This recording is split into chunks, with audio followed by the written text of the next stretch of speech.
Right, everybody, welcome to the latest edition of the Scardy podcast.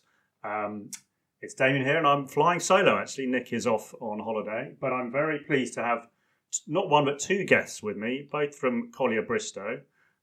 Please, everybody, welcome Rob Watson and Nikhil Vyas. And Rob, yes, welcome. Maybe you just give a bit of background about yourself, how long you've been at Collyer Bristow, etc., and the sort of areas of expertise that you cover there.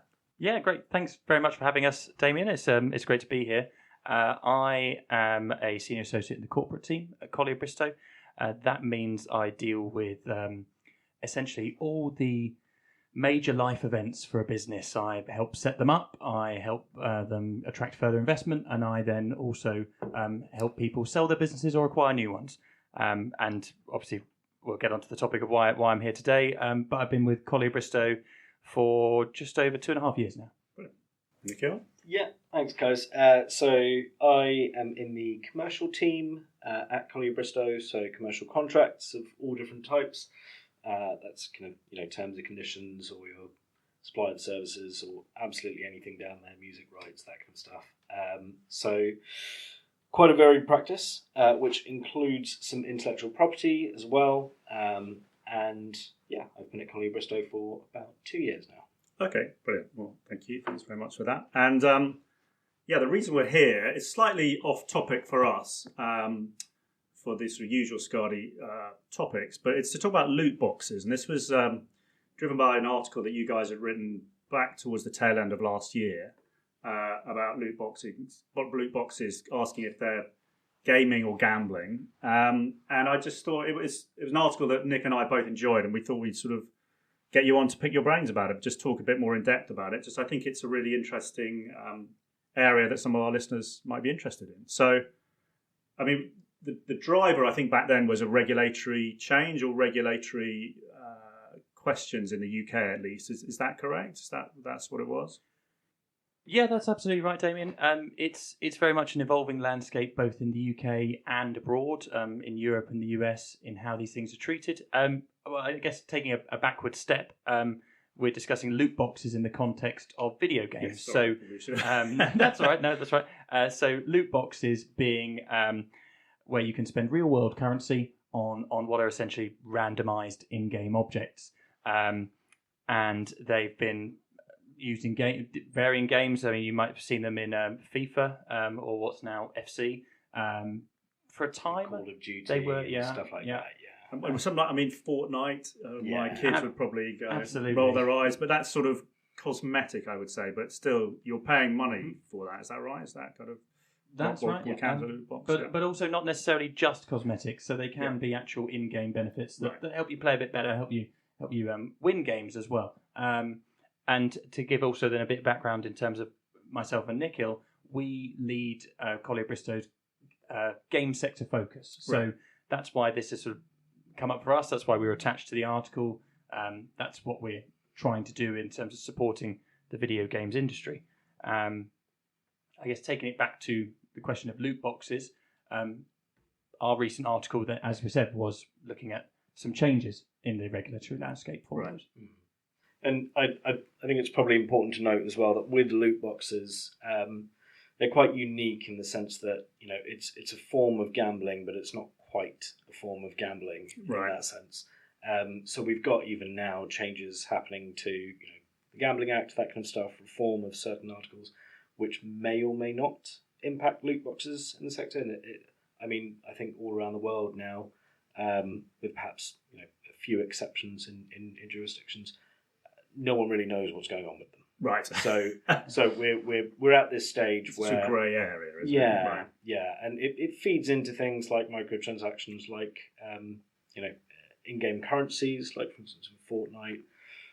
I'm sure you've heard the term V-Bucks being thrown around and stuff like that for real money. So it is a real grey area, and it's an evolving part of the law. And I think from an industry kind of perspective, it's something that game developers might want to steer clear of, but at the same time, it poses an opportunity for commercialization and real kind of driving profits forward. Because I assume if you're I suppose if you launch a game, the question is you could price it low based on the fact that I suppose it's a loss leader to get it going, because you know that hopefully the microtransactions or the loot boxes within it are going to provide a much, you look at Fortnite, for example, again, to come back to it, been going for a long time. You'd sort of thought a game like that, the shelf life of a game, I mean, I'm not a real expert on it, would tend to be relatively short, but a game like that seems to have had a phenomenal shelf life. And I suppose part of that is there are transactions occurring and on an ongoing basis. Yeah, and there's kind of a few things which we've kind of explored more informally in kind of discussions at the firm and stuff like that about how these kinds of games are succeeding and what they're doing to kind of drive that ongoing engagement. And you'll find that even in things like Fortnite, you get kind of tie-ins, sponsorships, important IP that's outside of the game being almost shoehorned in, but to great effect. And I think Fortnite even had a virtual concert at one point, which had so many people attending, just kind of on their laptops or whatever. But it really does drive engagement. Yeah. Okay. There's a whole bunch of kind of tie-ins, I think, with games and other forms of media and other forms of IP, let's say, that keep these games going. Yeah. And that's been very much true in recent years, where you've started to see that transition from games back to television, and that sort of reverse licensing, but also there are constant opportunities for games to get involved in other forms of storytelling and other forms of licensing. But I mean, it probably takes us away from the topic of loot boxes, which actually, going back to when we were explaining them before, a good example of what a loot box might be, if you've not encountered it before, is essentially the virtual version of a Pokemon, a random set of Pokemon cards that you're buying in a pack, or a pack of match attacks, where there's every chance that you get something fantastic, something worth a lot of money, something that's really going to be great to show your friends and play with. There's also every opportunity that it will just be all the default standard things that everybody has 100 of already. And what part of the position in the UK now for loot boxes is very much set by industry guidance on behalf of UKI, which is the UK's interactive entertainment body that sort of advises and lobbies for the games industry. And their position is very much that businesses working in the sector need to be making sure children can't access these things without parental consent, but also that all players can control their spending. So they are transparent in terms of what you might get in the loot box, the odds of, it's 1% chance of getting something ultra rare, it's 50% chance of getting everything else, and giving people the chance to see, is this a good way to spend my money? Am I going to get something that I really want out of this, or am I right to buy 100 of these? Yes, going to buy 100 going to make practically no odds. Yeah, the chance absolutely. A messy, rare, whatever it is, silver coloured player with an extra +1 stat on something. Okay, brilliant. Thank you. And so there's some of the regulatory things you've got written down here. So there's the Online Safety Act, the EU Digital Services Act, and Digital Markets Act.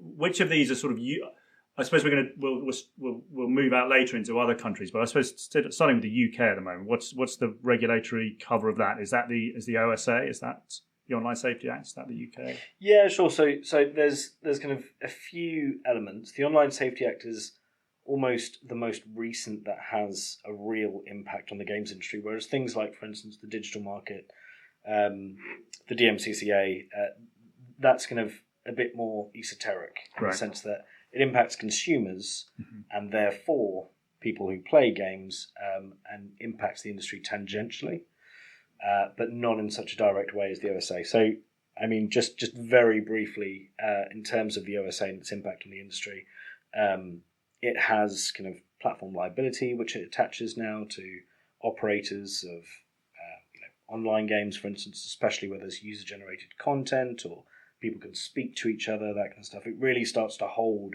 these platforms accountable. Right.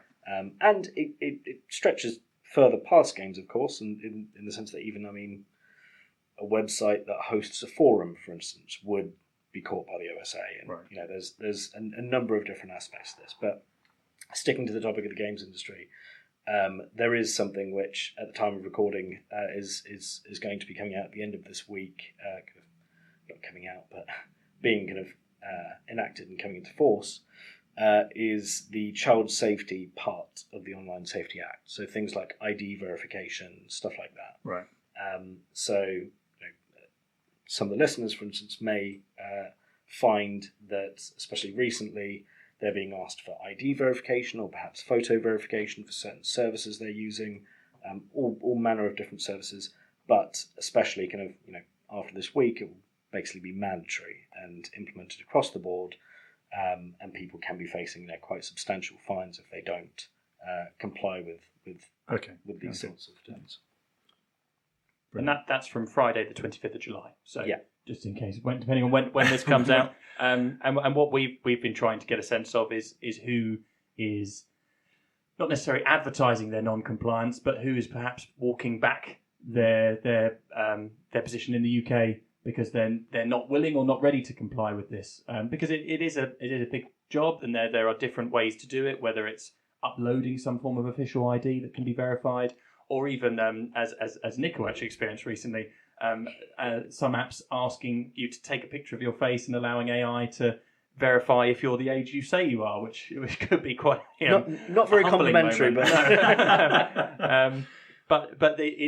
it's quite a burden to take on, and so different companies are approaching it in different ways, and in some ways it may be interesting to see who, following Friday the 25th of July, who's absent in terms of what the services you might usually access, as opposed to who's now asking you for a new level of identification. Yeah, so that ID stuff sounds similar to what crypto has done up until now, for example. So I've certainly, stuff I've set up on sites have sent you that. You can click on this link and you have to take a real-time photo of you, and that will, as you say, possibly be AI scans.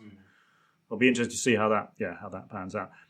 I mean, from a loot box perspective, just going back to games themselves, do you have to say if your game contains loot boxes at the moment? That's the industry guidance. Yes. You should allow people to make an upfront decision about whether buying this game, or even if it's a free-to-play game, downloading this game and getting started, if there are elements of it that are tied to if the loot boxes are available. But also, I think it does factor into how much people might enjoy a game or feel that there is a real competitive element to it. Because if there is the chance that other players, well-funded enough, can buy their way to a win, it can be a put-off for a lot of people who feel that they want the playing field to be level or whatever. Absolutely, and you want to. If you see someone with a cool cosmetic, you want to know that they've earned it, and because they're special, or so, not because they just deep pockets. Kept throwing money at the problem. Yeah, absolutely. No, absolutely. And so we touched on this earlier. Across Europe, there are different, and possibly in the US, there are different ways of approaching this. Can you give us any insight into what other countries deal with this issue? In terms of specifically loot boxes? Yeah, loot boxes really to start with, and maybe on OSA type stuff as well after that. But on a loot box to start. Yeah, so I think in terms of loot boxes, there's certain territories. So I think of Belgium off the top of my head, for instance, that does treat loot boxes as gambling. So it's kind of a very strict line there. But the vast majority of jurisdictions will be treating loot boxes kind of, in some sort of grey area for now, because it's not quite gambling in the traditional sense, but at the same time, for instance, with age ratings for games, that kind of stuff. If you've got loot boxes in your games now, again, along with the guidance, it's kind of customary and encouraged to factor that into the age rating as well. So if you've got a kids game, for instance, with a loot box, that age rating is not going to be kind of 3+. Yes, it's going to have to factor that in. And I think it's almost as though everyone's waiting for each other to make the first move, because part of the issue here, and I think we actually discussed this very briefly a little while back, is localization. So these companies, games developers and publishers, will need to take different approaches in different territories based on their local laws. And this could lead to, for instance, perhaps in Belgium, for loot boxes to be stripped completely, whereas in other territories, because they're not technically falling foul of gambling laws, they can include them. So it is kind of a very tricky approach, and I think that us in the UK kind of marketing ourselves right now as a tech hub, we would probably want to also, tread that grey line where no one really knows what's going on, and we're not discouraging it, but at the same time we're not encouraging it. Yeah. So yeah, it's very much kind of a wait and see approach for a lot of jurisdictions right now. But that's very tricky for developers because that just sounds expensive. As in, you've created this great game, but then actually you can't. To release it worldwide, you need to comply with a completely different set of rules all over the place, which sounds... And then plus people can use VPNs, I assume, to try and skirt around that. So if there was, in inverted commas, a disadvantage for doing it in Belgium because you just can't get access to a certain number of players, let's say, whatever it may be, then you might go, well, is there a way around that? And I mean, I assume as a gaming company, you'd like to try to police that, but that's probably almost impossible to do. So... Yeah, I can see there's there could be a slight game of whack-a-mole going on, so it could be interesting. Yeah, and it's that uncertainty that you're trying to launch a game, you want to get it to the widest market possible generally, which depending on language barriers, you're looking for English-speaking countries, but you're still going to target potentially Europe and the US and wider markets, and to do that, you want to be able to consistently offer a product that you can put in all those jurisdictions, not something that you have to tweak and tailor, which there always is some element of that. But if you're wholesale having to cut elements of the game, block sort of elements of the game for geolocation in certain areas, it's just an extra headache that might mean you just say, let's not bother. And whether that's the purpose of the regulatory situation as it is, that it's so grey that most people will say, well, I'd rather not take the risk and I just won't do it, and that allows governments to say, well, we haven't had to specifically legislate, but at the same time we've kind of got the result that some people wanted, not the result that everybody wanted, and leave it to the courts to then decide what falls foul of the law as it is, however well or not well suited it is to what loot boxes are. And the US, I mean, is that similar direction of travel, as in it's sort of pretty grey area as well? Grey area, no federal level regulation, so different states have taken slightly different approaches, but nothing particularly consistent.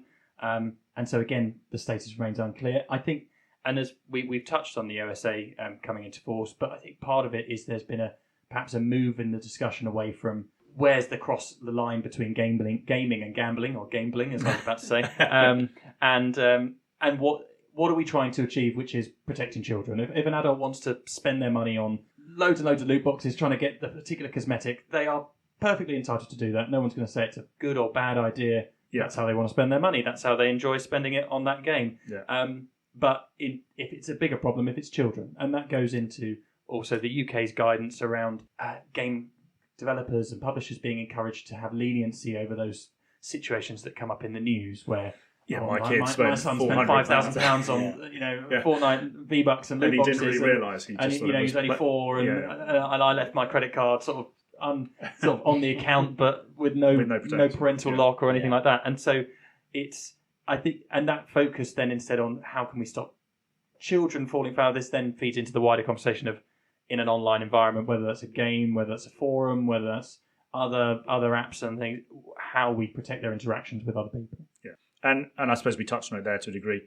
A microtransaction is a type of loot box, or would you say it's a slightly... I mean, are they one and the same, or there's a slight difference between the two?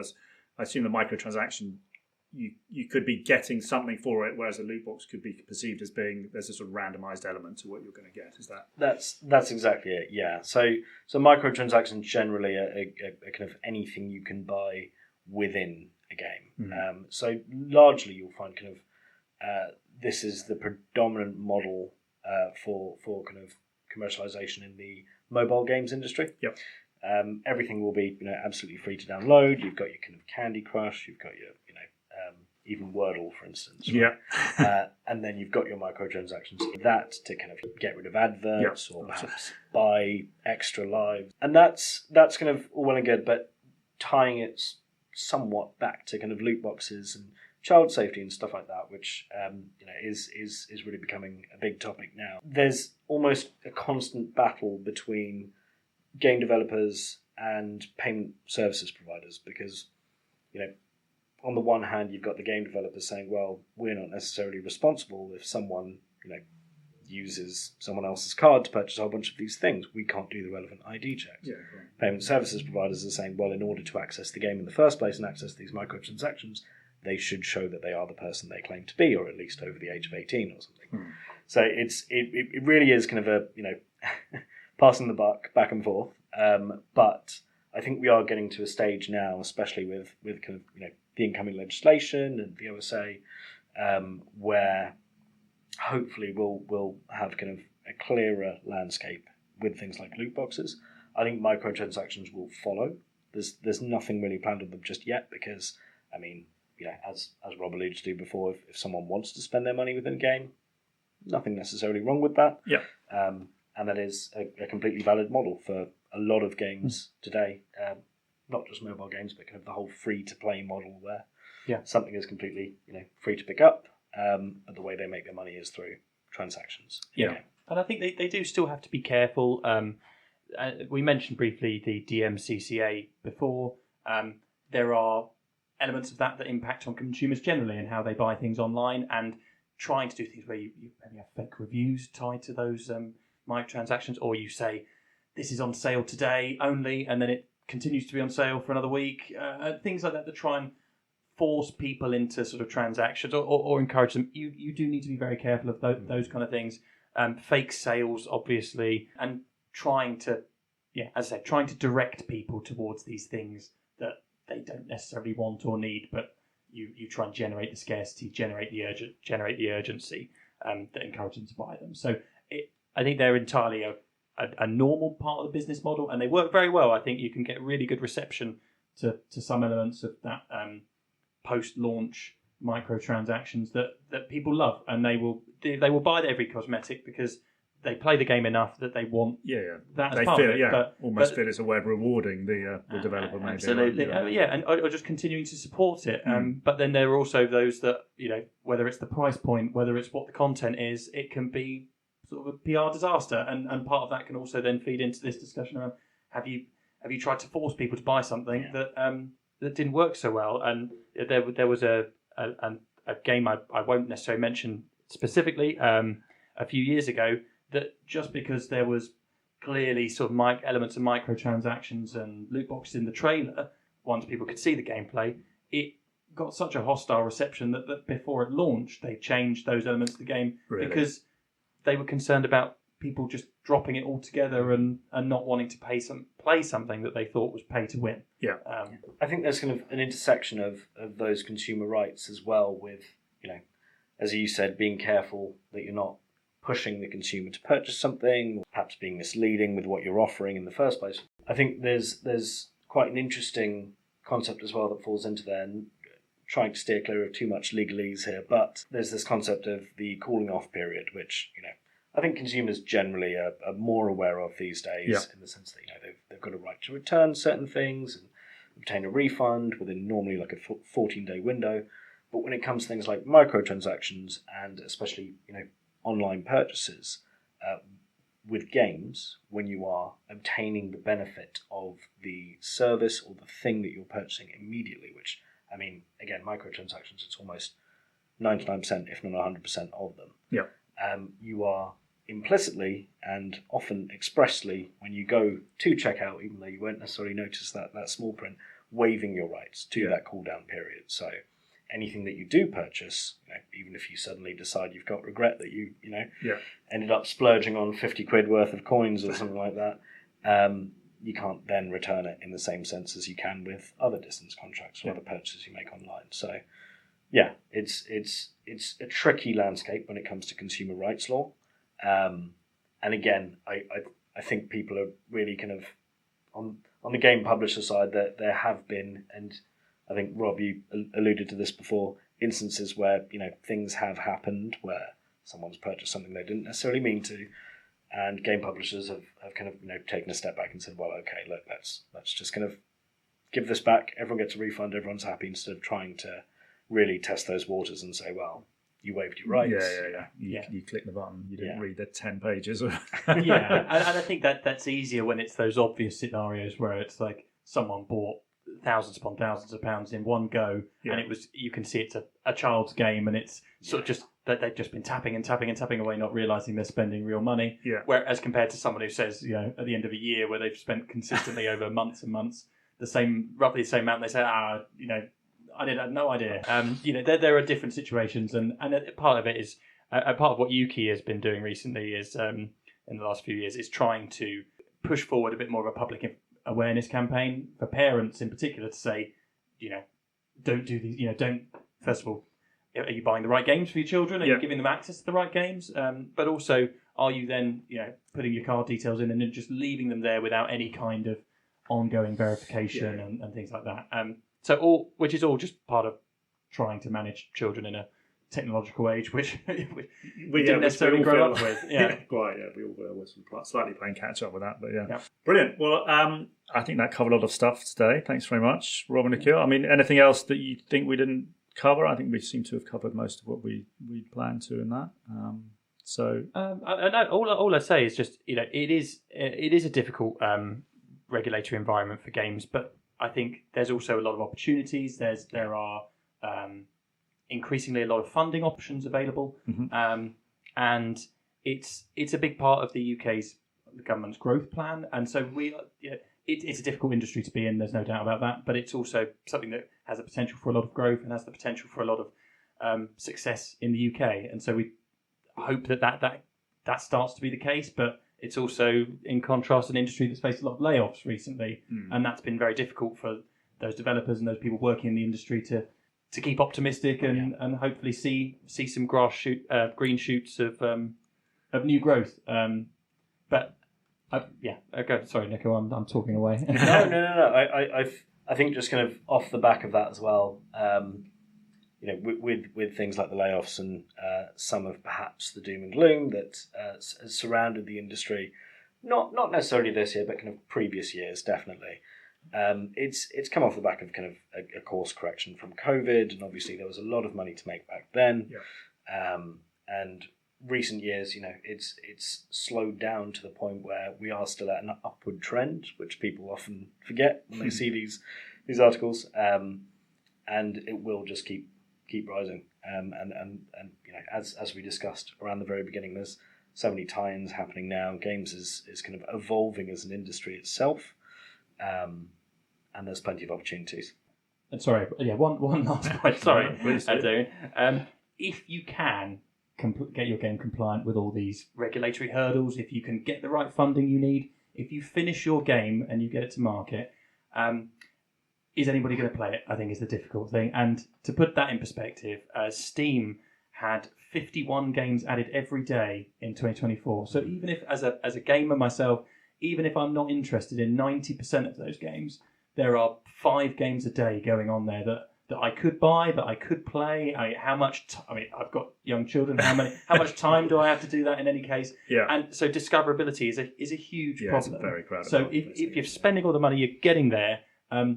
There's still the biggest hurdle of all, which is getting people to play it, getting people to buy it, getting people to spend money on these microtransactions.